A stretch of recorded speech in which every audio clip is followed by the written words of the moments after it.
Të nderuar besimtar, s'ka dyshim se ne përmendim shpesh dhe jemi të vetëdijshëm dhe jetojmë me këtë ndjenjë dhe me këtë bindje absolute se muslimani, se besimtari, se njeriu që jeton në udhë të Zotit me orientimet e Allahut të lartësuar, është krijesa e përzgjedhur prej Allahut të lartësuar.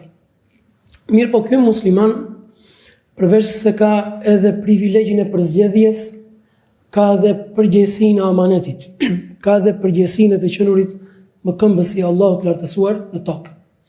Dhe është i obliguar nga Allahu i lartësuar që ta lulëzojë këtë tokë me adhurim, me besim, me mirënjohje, me virtyte, me përhapjen e të mirës, me privimin, e pengimin e të keqes, dhe në të gjitha format ku ky besimtar dhe kjo besimtare, ky më këmbës i Allahut të lartësuar duhet të shkëlqejë dhe duhet të ndryshojë në të gjitha sferat, në të gjitha fushat, në të gjitha momentet.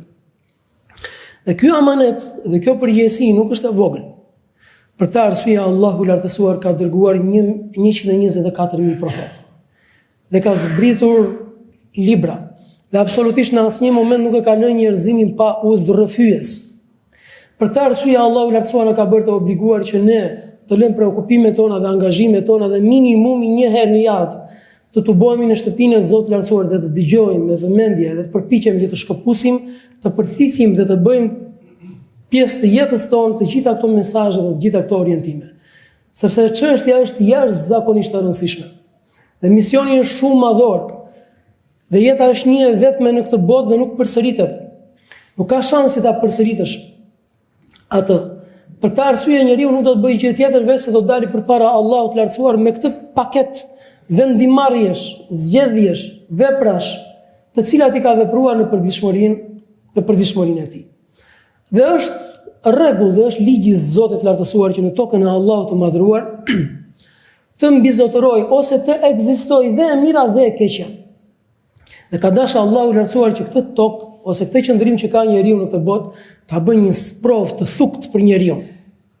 Ku aty duhet kalojnë disa filtra, duhet kalojnë disa teste. Aty do të testohet besimi i tij, do të testohet sinqeriteti i tij, do të testohet durimi, maturia, do të testohet formimi i tij, qasja që ka me Allahun lartësuar. Do të testohen pikërisht të gjitha ato vlera, ato virtyte ai ka ngërthyer, apo ai ka bërë pjesë të vetes së tij. Njëkohësisht prej formave se si ne do të testohemi, është dhe e keqja që e ka bërë ligji Allahu i lartësuar që do të ekzistojë. Do të ekzistojnë në tokën e Zotit.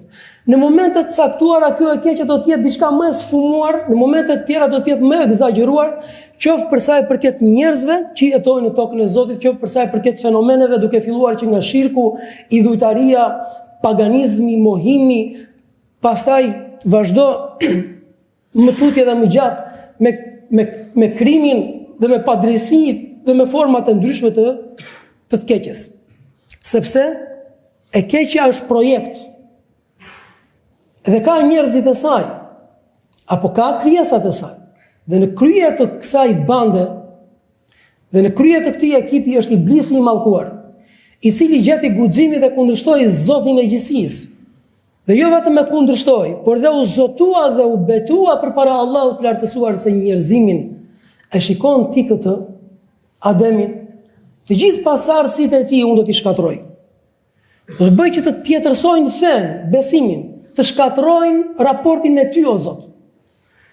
Do t'i bëj që të ndryshojnë dhe të tjetërsohen nga fitra, nga njerëzllëku, nga gjërat normale, nga virtytet. Nëse ti u kërkojnë që të orientohen, të udhëzohen dhe të ndjekin këtë rrugë, unë do t'u zbukuroj, do t'u hieshoj rrugë tjetër. Do t'u vështirësoj rrugën tënde, do t'u hieshoj, zbukuroj dhe lehtësoj rrugën tjetër. Wala tajidu aktharahum shakirin, apo aktharun nasi shakirin. Dhe s'ke për t'i gjetur shumicën e njerëzve falënderues, s'ke për t'i gjetur shumicën e njerëzve në udhën tënde o Zot. Ju e dini shumë mirë të nderuar se si Allahu i lartësuar, jo edhe që i dha leje, mirë po i tregoi një dimension të gjerë të lejes. Jo vetëm ti, po me gjithë kalorësinë tënde dhe këmbësorinë tënde, me gjithë energjitë tua, me gjithë aftësitë që unë t'i kam dhënë. Vazhdo dhe puno dhe devijo. Por nga ana tjetër këtyre njerëzve do të vijë thirrje prej Allahut, do të vinë profet, do të zbresin libra, do të ketë njerëz të hajrit të cilët do të promovojnë, do të përhapin të mirën. Pastaj në fund do merret vesh dhe do kuptohet se cili projekt do të mbizotërojë dhe do të jetë i suksesshëm në sipërfaqen e tokës së Allahut të lartësuar. Projekti i të keqes apo projekti i të mirës? E keqja ka ushtërinë e saj, po ka dhe e mira ushtërinë e saj. E keqja ka ushtërinë e saj. Kujtoni ju se vetëm të mirët flijojnë në rrugë të Zotit? Kujtoni ju se vetëm sahabët kanë flijuar në rrugë të Allahut të lartësuar? Pasurinë e tyre dhe fëmijët e tyre dhe energjitë e tyre dhe gjithçka. Ju dini shumë mirë orë të nderuar, për shembull, Ebu Lehebi, xhaxhai i pejgamberit alayhis salam, kishte projekt. E dini që flijoi pasurinë e tij në shërbim të këtij projekti për të penguar fenë e Zotit, për të penguar misionin e pejgamberit alayhis salam. E dini që angazhoi familjen e tij dhe Allahu lësuar përmend bashortën e tij. E dini që gjën e parë që bëri pasi i dërguar i Zotit lartësuar, u ngjit në kodrën Safa dhe pastaj publikisht i ftoi njerëzit në Islam të adhurojnë Allahun një të vetëm. E dini se çfarë bëri?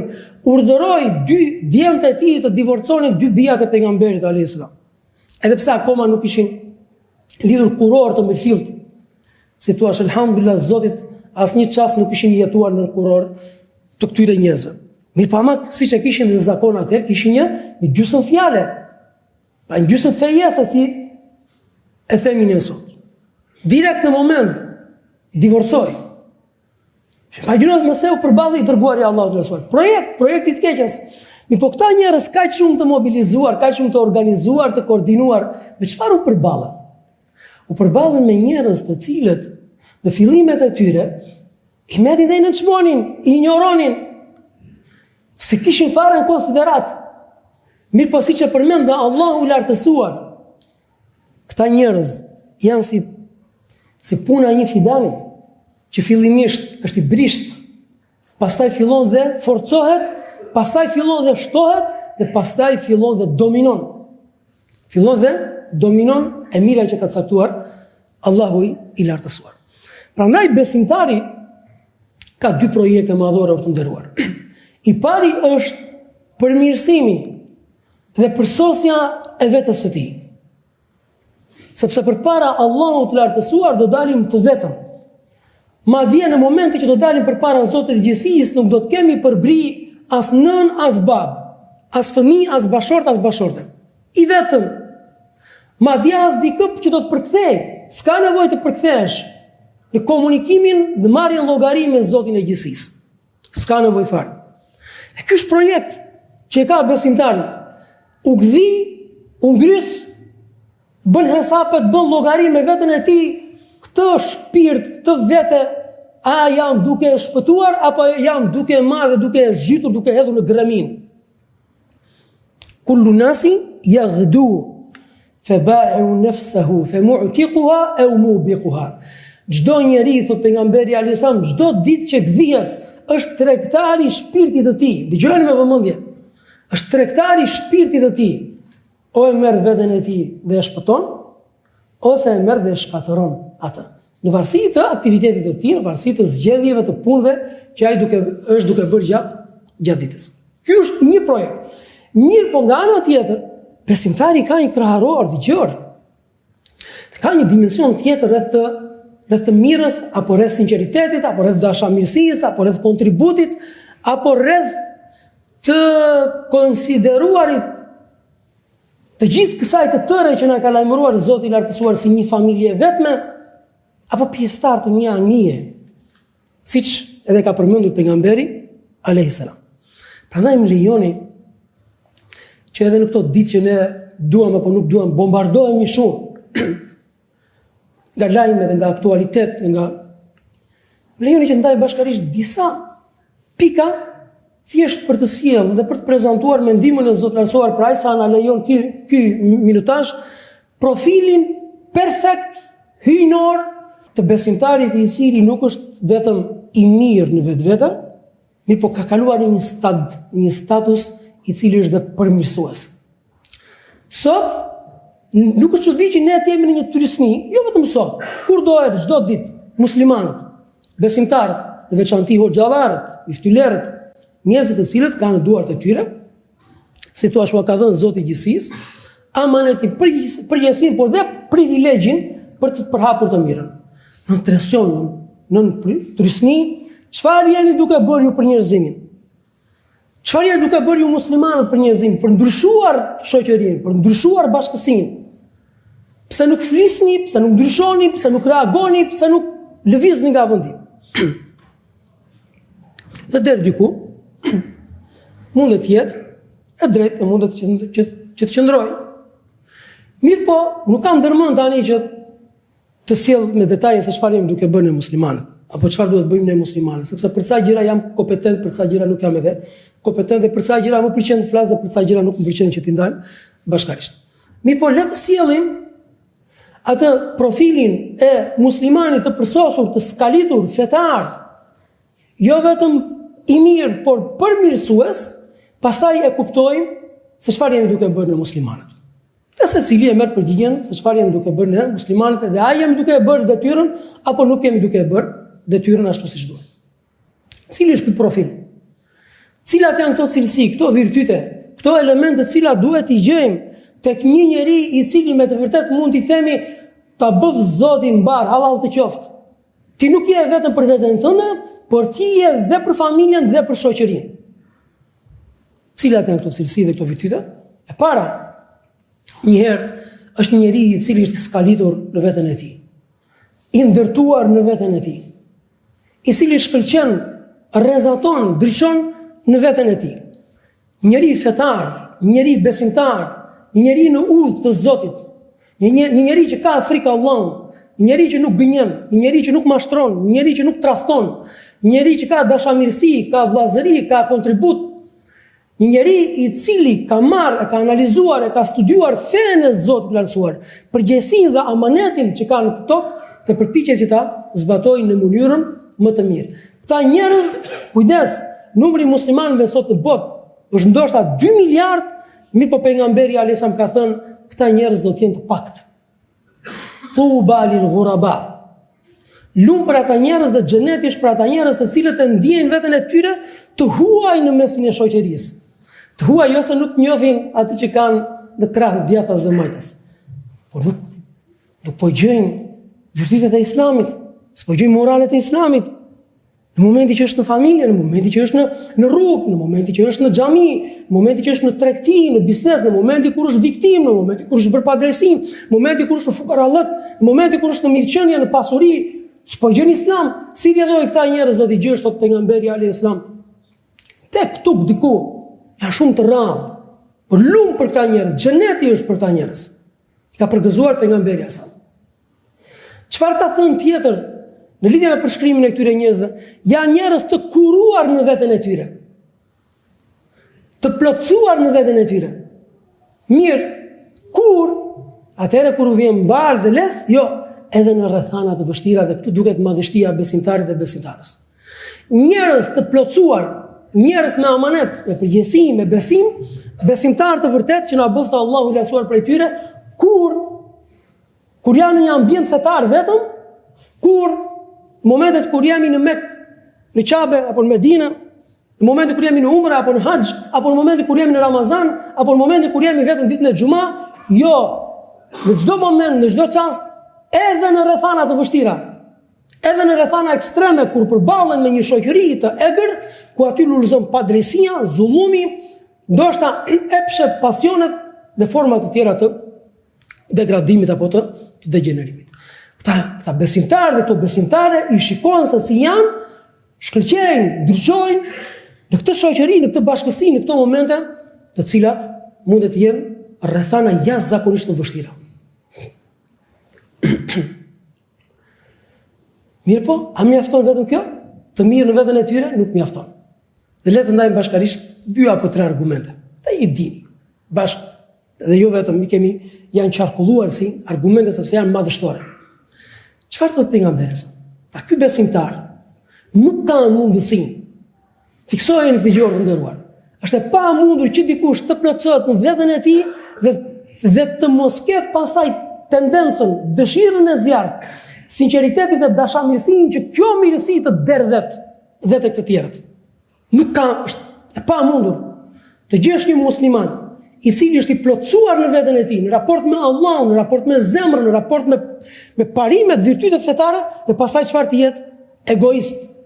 Dhe pastaj të ketë një cikël të mbyllur për sa i përket të mirës vetëm tek vetja e tij dhe tek familja e tij. Ky njeri jo vetëm që nuk ka plotësuar fenë e tij, mirëpo është i ekspozuar ndaj ndëshkimit të Zotit lartësuar. Allahu na ruaj, është i ekspozuar ndaj ndëshkimit të Zotit. E vërteton këtë gjë hadithi ku pejgamberi alayhisalam tregon se si Allahu i lartësuar dërgon Xhibrilin dhe i thot: këtë dhe këtë dhe këtë fshat merri dhe përmbysi. E kishin tepruar. Allahu është i cili është i gjithëmshirshëm. Vjen një moment dhe thot: merre këtë fshat, këtë, merri dhe përmbysi. Me çfarë kanë? Thot Xhibrili, thot o Zot, po aty në mes tyre është një njeri i cili, dëgjoni përshkrimin, kur nuk ka bërë diçka të keqe. As tarfat ayn, as sa një hapje dhe mbyllje e syve, e syrit. Kur nuk të ka kundërshtuar, s'ka bërë ndonjë gjunaf. Asnjë gjunaf.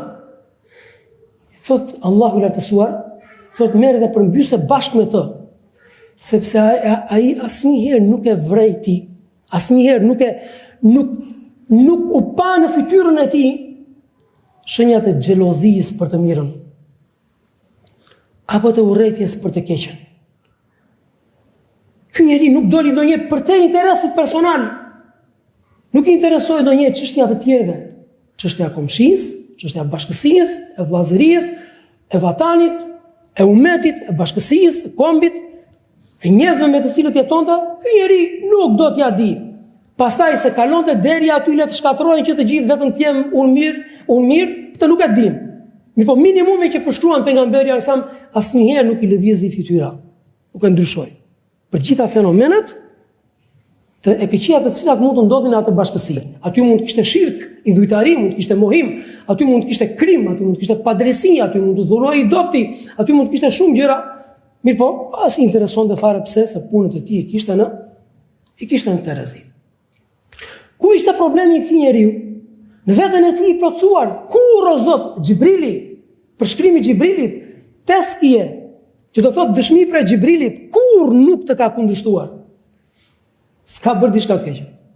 Jo, pse? Sepse s'ka dalë nga vetja e tij, përtej vetes së tij.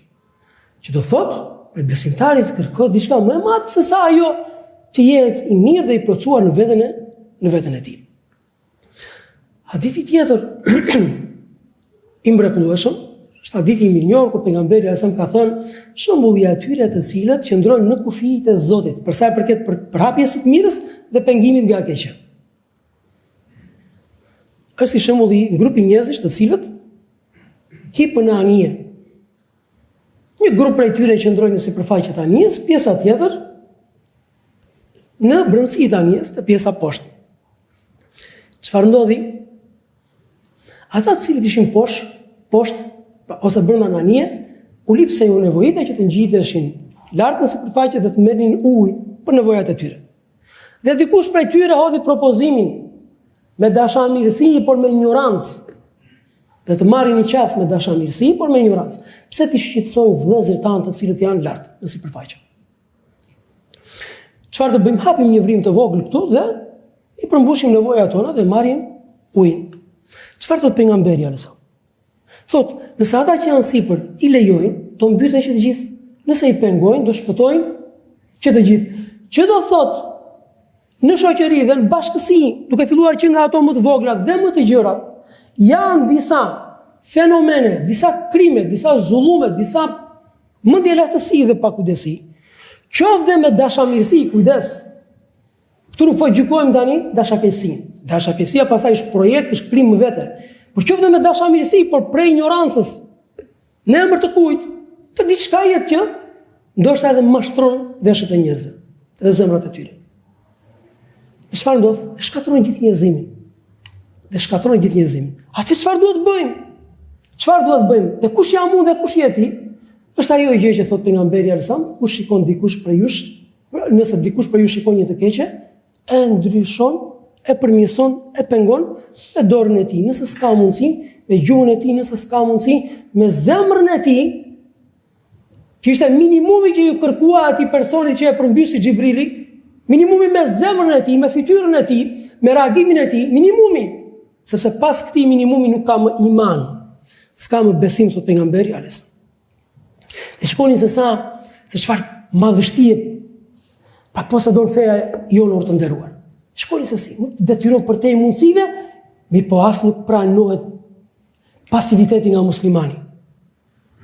Pasiviteti, indiferentizmi nga muslimani. Ti patjetër duhet lëvizësh prej vendit, qoftë një diçka.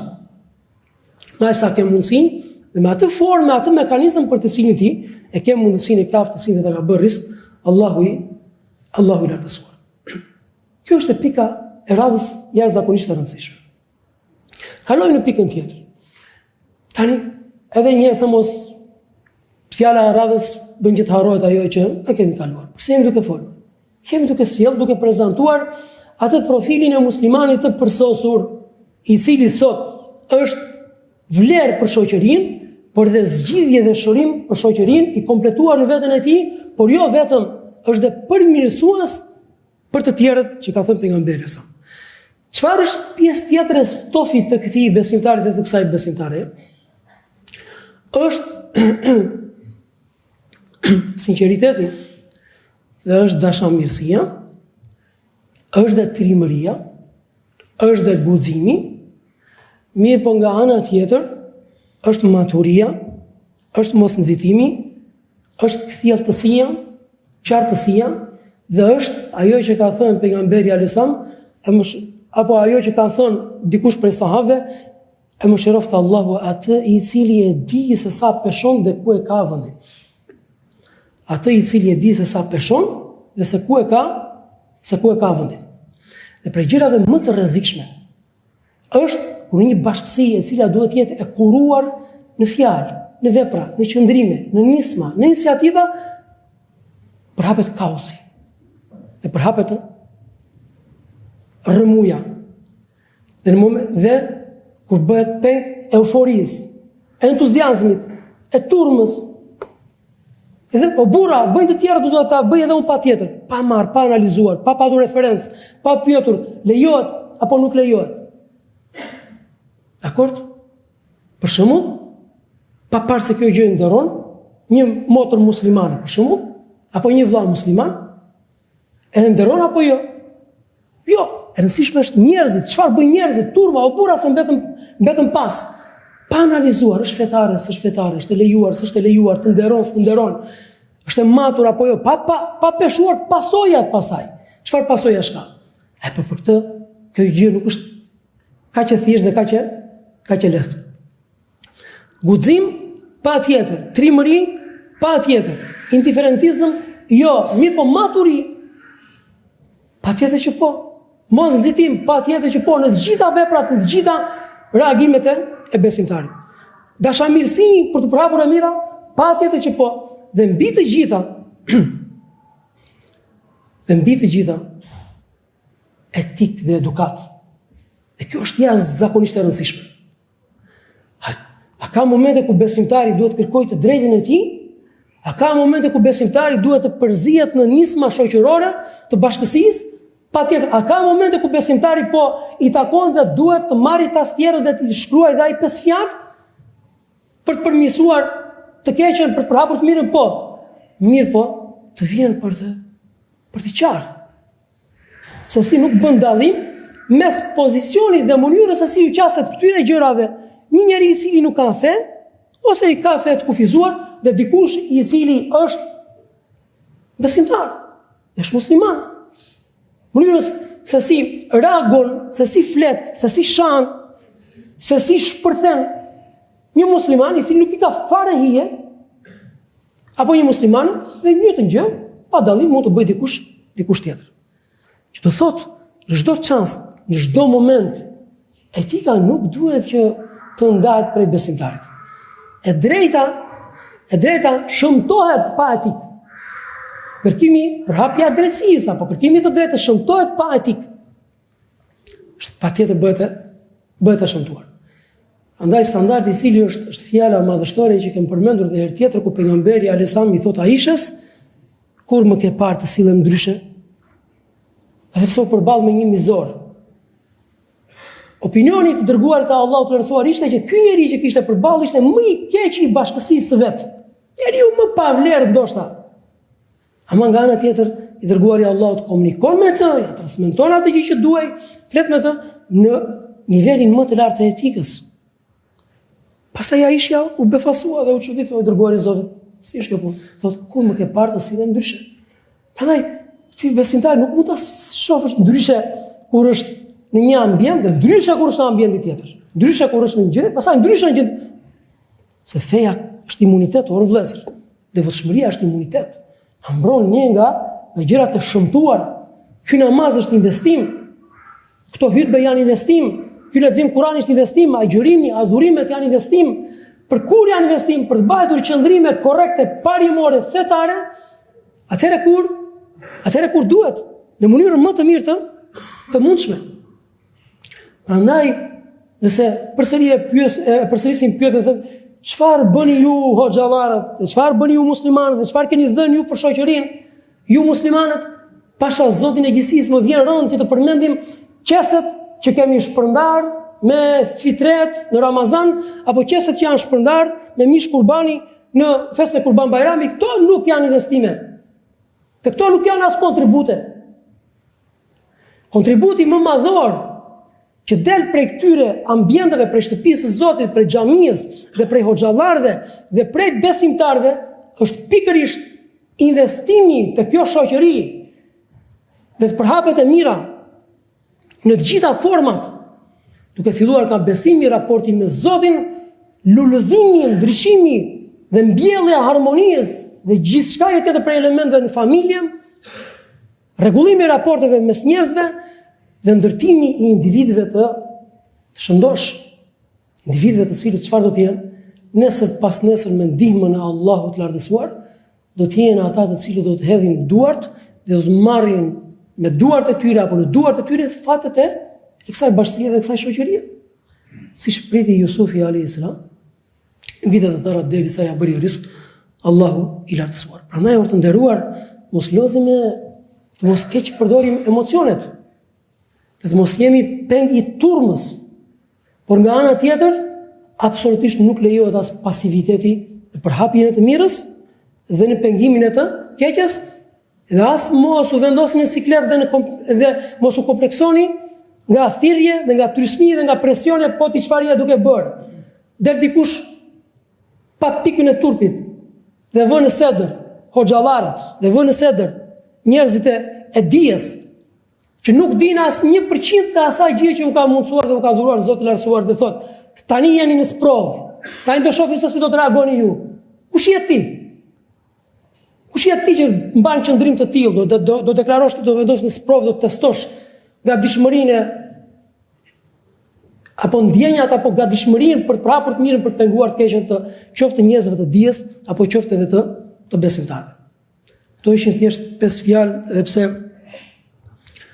nuk është e pamundur që të trajtojnë çështje të cilat janë kaq shumë delikate në një hutbë xhumaje. Mirë po, e rëndësishme është që disa parime besimtari duhet të gdhijet dhe të gryset me to.